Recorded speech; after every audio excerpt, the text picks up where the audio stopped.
Bonjour, mon nom est Valérie Duprat, je suis auteure et romancière et je vous parle aujourd'hui parce que mon amie Véronique Desaulniers m'a fait un questionnaire concernant mon roman coupable pour en savoir plus sur le processus d'écriture et puis sur le roman en tant que tel.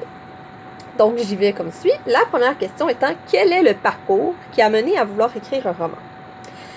En fait, depuis que je suis toute petite, depuis que j'ai appris à écrire en deuxième année, parce qu'avant ça, c'était de la calligraphie, j'ai eu la piqûre. Ça m'a pogné au vif. Là, je pouvais enfin écrire, trouver des mots pour écrire qu'est-ce que je vivais dans mon monde avec mes poupées, par exemple. Il y avait toujours des personnes. Mes poupées, c'était des personnages, il y avait un monde, il y avait une vie, il y avait une carrière, il y avait un amoureux, il y avait tout. Puis ça m'a influencé. Beaucoup la télé aussi m'a influencé. À cause que j'aimais écouter des choses comme les filles de Caleb, là, ça, là, c'était toute mon enfance. Bref, pour faire un bref résumé de ça, quand j'étais jeune, j'avais beaucoup de difficultés à l'école, en mathématiques surtout, et ça m'a fait échouer plusieurs cours. Et puis, ça m'a amené au cheminement particulier, puis ça m'a comme un peu dévalorisé, un peu comme si je me sentais pas capable d'aller à l'école très longtemps. Mais ça a changé parce que j'étais allée aux écoles des adultes, puis ça a comme été un élément déclencheur. Mais mon parcours scolaire, c'est pas tout. Parce que quand j'étais aussi au secondaire, et puis que mes cours étaient plates, ben j'écrivais. Que je passais mon temps à écrire, puis j'aimais ça partager avec mes amis.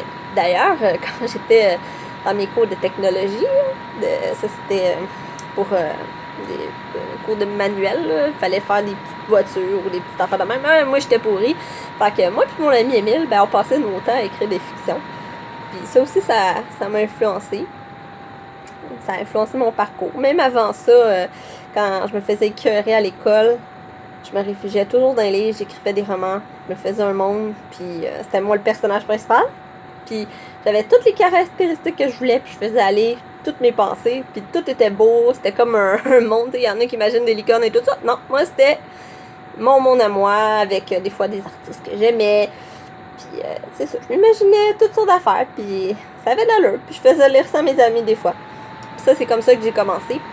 Mais pour écrire un roman comme plus professionnel, ben ça s'est fait sur le long terme. C'est surtout, j'ai eu des influences pour quand j'ai commencé à écrire dans le journal au secondaire. Moi, quand j'étais plus, parce que là, je parle du secondaire, mais plus secondaire 4 à peu près. Parce que avant ça, j'étais comme vraiment gênée, puis je m'imaginais pas aller dans une gang comme ça. J'avais peur de me faire rire de moi et tout. Mais quand j'étais allée à l'école des adultes, là, je me suis comme lancée. J'ai dit, là, ça suffit, là, faut que tu arrêtes d'avoir peur, puis tu fonces. Puis là, ben, ça a été comme ça que j'ai découvert ma passion encore plus pour l'écriture. Puis mon parcours était comme ça. De là jusqu'au cégep, je dirais que je me suis beaucoup cherchée en tant que personne, la carrière que je voulais faire, puis tout ça. Puis ça s'est pas fait naturellement. Parce qu'au début, je me suis beaucoup cherchée. Je me suis dit, je vais-tu devenir psychologue? Je vais-tu devenir journaliste? Parce que j'aimais beaucoup ça, le domaine culturel et tout. Mais quand je me suis rendue au cégep, ça a été comme un autre déclic. Je me suis dit, je veux pas aller en littérature. Je veux pas me mettre dans un monde avec, tu sais, une petite prison où c'est juste ça. Je voulais voir d'autres choses. Fait que je me suis beaucoup intéressée aux sciences. Ça, c'était comme merveilleux pour moi. J'aimais beaucoup la sociologie, la psychologie, la communication. Finalement, j'ai été à l'université en communication sociale. Ça aussi, c'était comme un autre... ça m'a apporté un autre... comment je pourrais dire ça? Un autre... influence, c'est ça le bon mot. Mais le roman en tant que tel, je l'ai écrit tout de suite après avoir fait le cégep. Ça, c'est ça. C'est mon parcours, c'était mes études que j'ai fait. Mais le goût de vouloir écrire, ça a toujours été. Fait que ça allait comme de soi à un moment donné que je me disais, c'est sûr qu'il y a un de mes romans qui va aller en publication, mais je savais juste pas lequel allait avoir assez de valeur culturelle pour que j'aie envie de le publier. d'où est venue l'idée d'écrire le roman? Ben, ce roman-là, comme je vous ai dit, je l'ai écrit lorsque j'ai terminé le cégep. Je travaillais au IGA Crevier. D'ailleurs, c'était eux qui ont été les premiers à me donner ma chance. J'étais à temps plein, mais avec des horaires irréguliers. Donc, des fois, je pouvais faire 8 à midi. Puis après ça, j'avais de 4 à 9 le soir. Mais entre ça, un trou. Fait que moi, je m'ennuyais. Et au lieu de me plaindre, comme certains me plaignaient, mais moi, je me trouvais pas à plaindre parce que je m'étais trouvé quelque chose à faire, une activité, je m'y suis mis à écrire.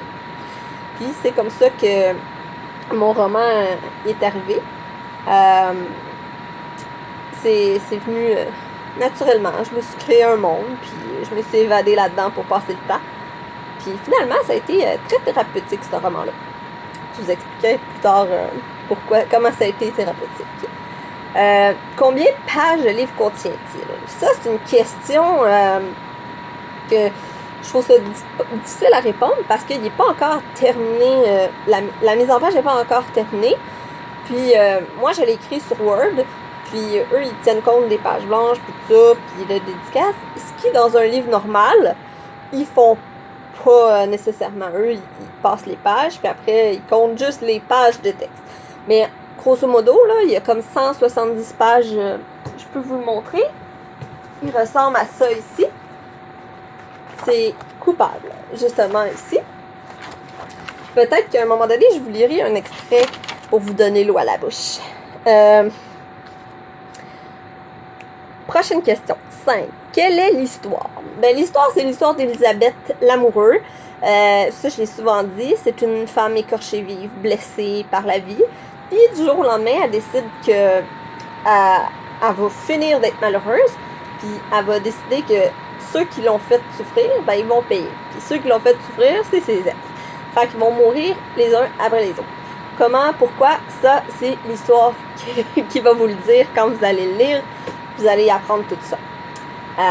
Mais c'est surtout, je tiens à préciser le terme de la transformation. Parce que tout dans le livre est symbolique sauf l'amour.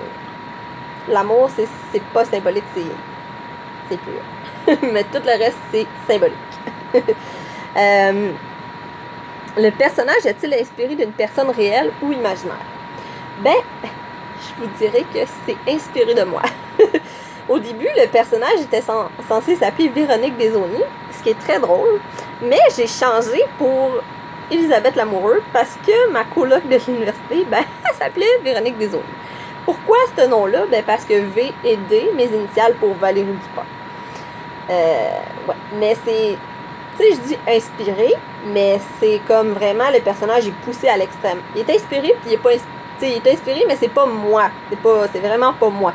Le personnage a ses particularités à elle que moi, je n'ai pas. Aussi, c'est vraiment comme poussé à l'extrême. Je vous dirais, c'est un peu comme un fantasme, ce personnage-là, parce qu'elle dit tout ce qu'elle pense. Moi, dans la vie, j'ai une petite réserve. Tu sais, je dis pas tout le temps tout ce que je pense, puis c'est ça. Mais là, c'est comme libérateur. Tu sais, ce personnage-là, elle s'en fout, là. C'est la personne qui est devant elle. Let's go, elle va tout y shooter, puis même des fois, c'est pas gentil, mais elle dit pareil.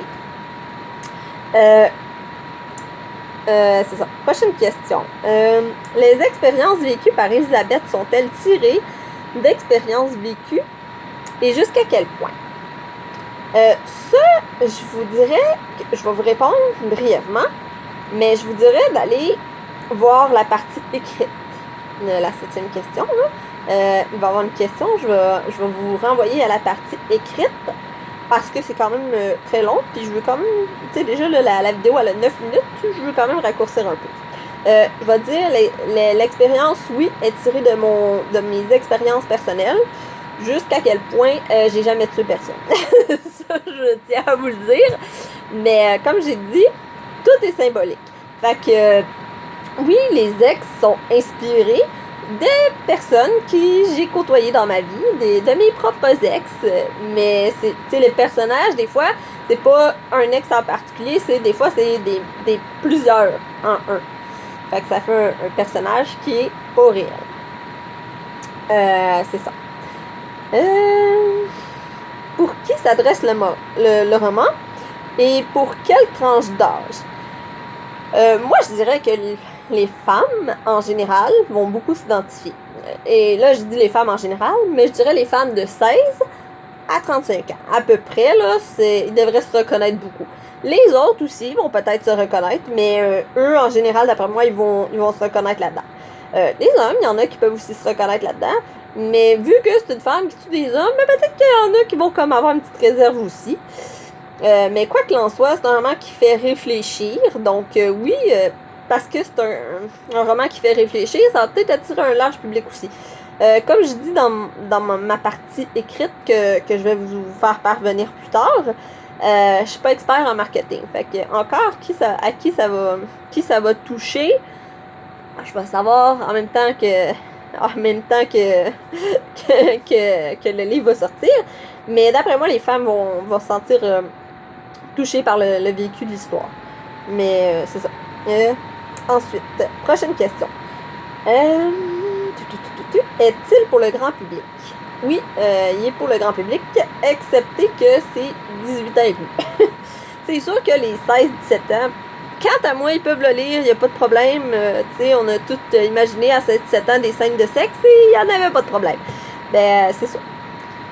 Moi aussi, à cet âge-là, j'en imaginais des romans avec des scènes particulières, puis c'est ça.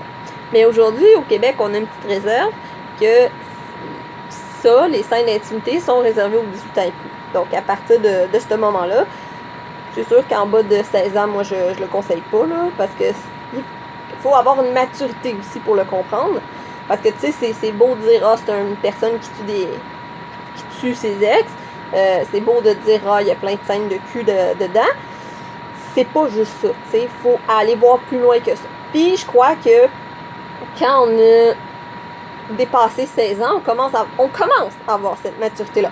Moi, j'ai commencé à le développer plus quand j'ai terminé mon cégep parce que ça m'a ouvert des clés de lecture, ça m'a ouvert un monde que je pensais pas nécessairement comme ça. Tu sais, je pensais comme ça, mais ça m'a permis de développer mon esprit. Puis c'est ça, comme ce livre-là, il faut comme avoir déjà commencé à développer son esprit pour pouvoir aller voir plus loin que juste qu'est-ce que ça dit. Ensuite, que peut-on s'attendre à vivre comme émotion en lisant le livre? Ça dépend du lecteur. Il y en a qui vont s'arrêter au sein de sexe, il y en a qui vont s'arrêter au sein de violence, il y en a qui vont dire moi, la violence, j'aime pas ça. Moi, le sexe, ça me dégoûte.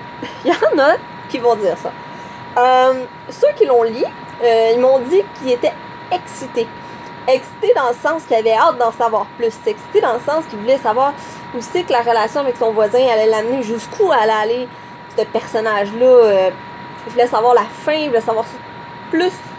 Ils voulaient en connaître plus. Aussi, moi, quand je l'ai écrit, il y a une scène qui m'a émue. C'est le chapitre, le dernier chapitre. Mais là, je l'ai réécrit. C'est sûr qu'il n'est pas comme il était avant. Mais la première fois que je l'ai écrit, oh mon Dieu, j'ai pleuré. J'ai pleuré. Toute ma tristesse de cette relation-là a fait comme... Puis aujourd'hui, ça me fait du bien de le relire. Puis ça me fait réfléchir. Donc, en ce sens-là, oui, vous pouvez avoir des émotions de peine, des émotions de peur, des émotions de rage, des émotions que vous dites, bien folle, elle. Tu sais, vraiment, tout, ça dépend du lecteur, ça dépend de votre vécu, ça dépend de un paquet de choses. Ça dépend aussi de comment vous allez voir le roman, de comment vous allez le sentir, ce roman-là. C'est quoi que vous recherchez quand vous allez regarder ça, que vous allez lire. Tout ça, ça dépend d'un paquet de facteurs. Donc, je peux pas vraiment répondre à cette question-là plus en détail. Sur ce, je vous remercie de m'avoir écouté jusqu'à la fin. J'ai essayé de parler vite pour circoncire le temps. Et puis, je sais qu'il y en a qui peut-être qui verront peut-être pas jusqu'à la fin, mais ceux qui l'ont vécu, qui l'auront vu jusqu'à la fin, ben je vous dis un gros merci. Et j'espère que ça vous a plu, que ça a répondu à vos questions. Sur ce, bonne journée!